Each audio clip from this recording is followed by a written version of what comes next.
नमस्कार दोस्तों, मैं सोनम जैन और आप सभी देख रहे हैं एच सोनम, जहां पर आप सभी को मिलती है हर दिन एक नई कहानी देखने के लिए। और आज की कहानी है अनचाहा विवाह भाग 5। कहानी शुरू करने से पहले कर दीजिए चैनल को सब्सक्राइब और जो पास में बेल आइकन का बटन है उसे भी जरूर प्रेस कर दीजिएगा, क्योंकि उससे ही मिलेंगी आपको आने वाली सभी कहानी की नोटिफिकेशन। और हाँ, कहानी पसंद आने पर लाइक जरूर कीजिएगा, क्योंकि जब आप करते हैं वीडियो को लाइक तो मुझे मिलती है नई नई कहानियाँ लिखने के लिए प्रेरणा। और कहानी को अपनों के साथ शेयर जरूर कीजिएगा। तो चलिए कहानी शुरू करते हैं। निखिल संजना की वही चिट्ठी पढ़ने के बाद यही सोचते हुए अपने कैबिन से बाहर जाता कि आज तो मैं संजना से सब कुछ पूछ कर ही रहूंगा। तभी उसके बड़े भाई अर्जुन आवाज लगाते हुए कहते, निखिल सुनो। निखिल कहता, क्या हुआ भैया? अर्जुन ने कहा, तुम कहाँ गुम थे? मैंने तुम्हें कितनी आवाज़ लगाई। सॉरी भैया, वही कुछ सोच रहा था। सब ठीक तो है ना? अर्जुन ने पूछा। हाँ भैया, सब ठीक है। आप कुछ कह रहे थे? निखिल ने कहा। अर्जुन कहता, हाँ आज एक ज़रूरी मीटिंग है, तो तुमने तैयारी कर ली है ना? वही औतन हमें ही मिलना चाहिए। यदि औतन नहीं मिला तो तुम जानते हो हमारा बहुत बड़ा घाटा हो जाएगा। तब निखिल कहता, भैया आप चिंता मत कीजिए, मैंने सब तैयारी कर ली है। तो ठीक है, एक बार मैं भी तुम्हारी प्रेजेंटेशन देख लेता हूँ। हाँ भैया कहकर निखिल अर्जुन के साथ अपने कैबिन में जाता, जहाँ अर्जुन निखिल की बनाई गई प्रेजेंटेशन देख रहे थे। प्रेजेंटेशन दिखाने के बाद निखिल अर्जुन से कहता है, भैया मैं कुछ ही देर में आता हूँ। अर्जुन ने निखिल को रोकते हुए कहा, तुम कहाँ जा रहे हो? तुम्हें पता है ना यह मीटिंग हमारे लिए कितनी ज़रूरी है, और यह ऑर्डर हमारी कंपनी को मिलना कितना ज़रूरी है। निखिल ने कहा, भैया मैं सब जानता हूँ, तो फिर तुम कहाँ जा रहे हो? अर्जुन ने कहा। निखिल कहता, भैया कुछ ज़रूरी काम है, मैं थोड़ी देर में आता हूँ। अर्जुन कहता है, ऐसा भी क्या ज़रूरी काम है? तुम्हें जाना है? अच्छा ठीक है, अब जाना है तो जाओ, मैं तुम्हें नहीं रोकूंगा, लेकिन मीटिंग शुरू होने के पहले ऑफिस में आ जाना। जी भैया कहकर निखिल वहां से कार में बैठकर घर के लिए चला जाता और सोच रहा था, आज तो संजना तुम्हें मेरे सारे सवालों के जवाब देने ही होंगे। आखिर कोई बेवजह तुम्हारी शादी तुड़वाने की कोशिश क्यों करेगा? नहीं, कोई तो वजह होगी। तुमने कुछ तो किया होगा ऐसा कि तुम्हारे साथ कोई ऐसा करेगा। आखिर किस गलती की सज़ा देना चाहता है वह इंसान तुम्हें? क्या तुम सच में किसी से प्यार करती थी?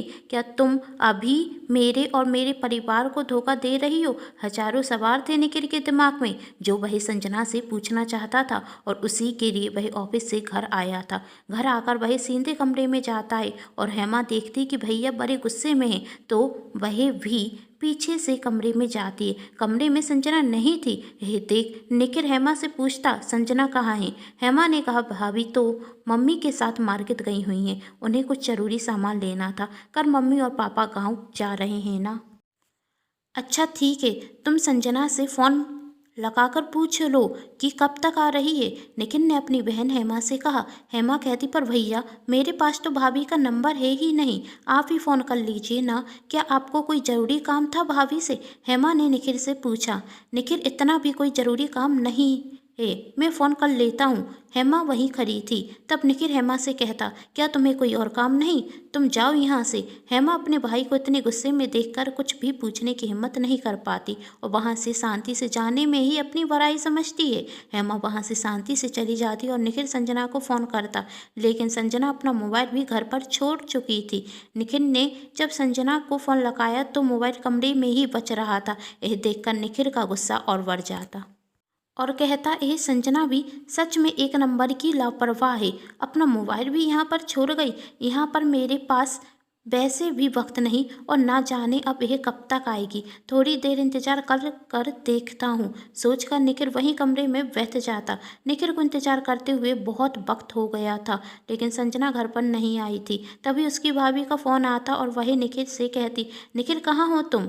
तुम्हारे भैया बहुत गुस्सा हो रहे हैं, तुम्हें पता है ना आज ज़रूरी मीटिंग है और तुम्हें ही प्रेजेंटेशन करनी है। तुम्हें पता है ना यह ऑर्डर हमारी कंपनी के लिए कितना ज़रूरी है।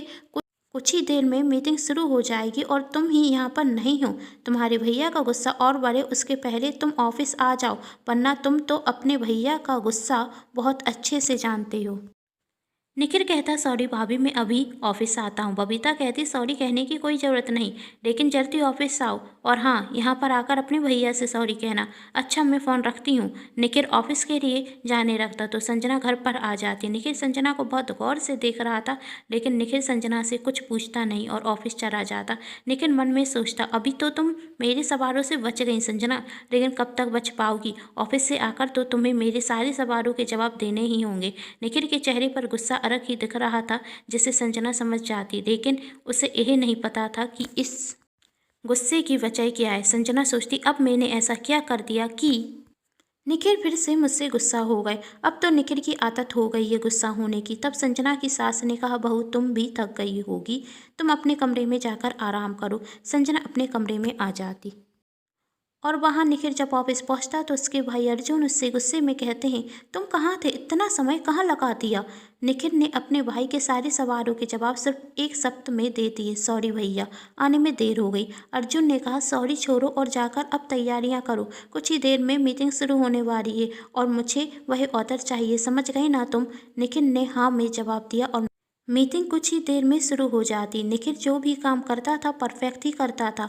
उसने जो प्रेजेंटेशन बनाई थी बहुत अच्छी बनाई थी। मीटिंग खत्म होने के बाद उसे ही वही वही ऑर्डर मिलता, जिससे निखिल के भैया अर्जुन और भाभी बबीता दोनों ही बहुत खुश थीं और दोनों के चेहरे पर खुशियां अलग ही झलक रही थी। लेकिन निखिल खुश दिखाई नहीं दे रहा था। निखिल के तो दिमाग में सिर्फ एक ही बात चल रही थी, संजना हमसे क्या छुपा रही है। निखिल को तो घर पर जाने की जल्दी थी, संजना से अपने सवालों के जवाब जानने की जल्दी थी। पूरे ऑफिस के लिए खुशी का माहौल था। तब बबीता निखिल से कहती, सब कुछ दिख रहे हैं, तुम नहीं दिख रहे हो, कोई परेशानी है क्या? निखिल ने कहा, नहीं भाभी, ऐसी कोई बात नहीं, मैं भी बहुत खुश हूँ। अच्छा ठीक है, अब घर पर चलते हैं, कहकर सब घर पर आ जाते हैं। घर पर आने के बाद बबीता बताती है कि निखिल की वजह से हमारी कंपनी को एक बहुत बड़ा ऑर्डर मिला है। ये सुनकर सब बहुत खुश होते हैं। तब संजना ने कहा, ये तो बहुत खुशी की बात है, मैं अभी कुछ मीठा बनाती हूँ। तब निखिल ने कहा, उसकी कोई ज़रूरत नहीं, हम मिठाई लेकर आए हैं, तुम्हें परेशान होने की कोई ज़रूरत नहीं। और हाँ, कर तो हमने एक पार्टी भी रखी है। बबीता ने कहा, इतनी बड़ी खुशी की बात है तो पार्टी तो बनती है। सभी एक दूसरे से बातें कर रहे थे, लेकिन निखिल को तो सिर्फ संजना से बात करनी थी और सभी साथ में बैठकर खाना खाते। खाना खाने के बाद निखिल के भैया अर्जुन निखिल से कहते, मुझे तुमसे कुछ ज़रूरी बात करनी है तो तुम मेरे साथ चलो। निखिल अपने भाई अर्जुन के साथ चला जाता और संजना अपने कमरे में आ जाती। कमरे में आने के बाद संजना अभी भी उस चिट्ठी के बारे में सोच रही थी और खुद से ही कहती, आखिर वही चिट्ठी जा कहाँ सकती है। तभी निखिल कमरे में आता और चिट्ठी दिखाते हुए कहता, इसी चिट्ठी के बारे में बात कर रही हो तुम? निखिल के हाथ में वही चिट्ठी देखकर संजना घबरा जाती और सोचती, आखिर निखिल के पास यही चिट्ठी कहाँ से आई। संजना निखिल से पूछती, तुम्हारे पास यही चिट्ठी कहाँ से आई? निखिल ने कहा, मेरे पास यही चिट्ठी कहाँ से आई यह जानना तुम्हारे लिए ज़रूरी नहीं, लेकिन इस चिट्ठी में जो लिखा है उसके बारे में मुझे जानना बहुत ज़रूरी है। आखिर क्या हुआ था 2 साल पहले? आखिर क्यों कोई तुम्हारी शादी तुड़वाने की कोशिश कर रहा है? आखिर किसे धोखा दिया तुमने? आखिर किसका नुकसान हुआ तुम्हारी वजह से? मुझे जानना है। तुम हम सबसे क्या छुपा रही हो? बोलो संजना, बोलो। संजना ने कहा, तुम्हें इससे क्या करना है? यह मेरा अतीत है, इसके बारे में तुम्हें जानने की इतनी जल्दी क्यों है? और वैसे भी तुमने ही मुझसे कहा था कि तुम्हें मुझसे कोई मतलब नहीं। यदि तुम्हें मुझसे कोई मतलब नहीं तो मेरे अतीत के बारे में जानने की इतनी जल्दी क्यों है तुम्हें? मुझे नहीं लगता कि तुम्हें इस सब के बारे में जानने की ज़रूरत है। तब निखिल ने कहा, तो ठीक है, मैं इस चिट्ठी के बारे में परिवार के सभी सदस्यों को बता देता हूँ, उन्हें ही जाकर यह चिट्ठी दे देता हूँ, तो सबके सामने तुम बता देना आखिर बात क्या है। संजना, तुम मुझे धमकी दे रहे हो? निखिल, जो समझना है समझो, और आखिर तुम सच बताने से इतना डर क्यों रही हो? क्या सच में तुम किसी और से प्यार करती हो? और इस चिट्ठी का राज क्या वही है? संजना, क्या बकवास कर रहे हो? मैंने तुमसे पहले भी कह दिया है कि मैं किसी से प्यार नहीं करती, मेरी जिंदगी में कोई नहीं है।